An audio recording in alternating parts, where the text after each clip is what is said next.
নমস্কাৰ আন এটা ভিডিঅ'লৈ আপোনালোক সকলোকে স্বাগতম জনাইছোঁ। আহকচোন আজিৰ ভিডিঅ'টো আৰম্ভ কৰোঁ। আজিৰ ভিডিঅ'টোত কেইজনমান বিশেষ ব্যক্তি কি নামেৰে পৰিচিত সেই সম্পৰ্কে আলোচনা কৰিম। লোকপ্ৰিয় গোপীনাথ বৰদলৈ, ৰসৰাজ আৰু সাহিত্যৰথী লক্ষ্মীনাথ বেজবৰুৱা, অগ্নিকবি কমলাকান্ত ভট্টাচাৰ্য,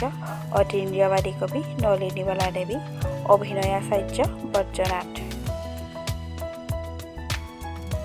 ৰদালিৰ কবি হিৰণ ভট্টাচাৰ্য, বকুল বনৰ কবি আনন্দ চন্দ্ৰ বৰুৱা, বনফুলৰ কবি যতীন্দ্ৰনাথ দুৱৰা, বৰাৰ পু মাধৱদেৱ, প্ৰকৃতি কবি ৰঘুনাথ চৌধুৰী, ধনী কবি বিনন্দ চন্দ্ৰ বৰুৱা,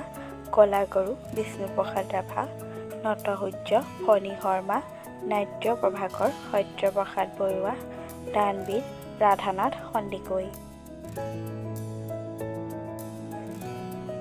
দেশভক্ত তৰুণৰাম ফুকন, লৌহমানৱ বিষ্ণুৰাম মেধি, হস্তিকন্যা প্ৰতিমা পাণ্ডে বৰুৱা, সুগন্ধি পখিলাৰ কবি হীৰেণ ভট্টাচাৰ্য, লুইত কোঁৱৰ ৰুদ্ৰ বৰুৱা,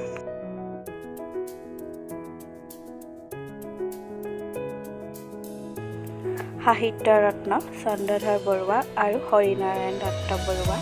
নিজৰাৰ কবি শৈলধৰ ৰাজখোৱা, ভাঙনি কোঁৱৰ আনন্দ চন্দ্ৰ আগৰৱালা,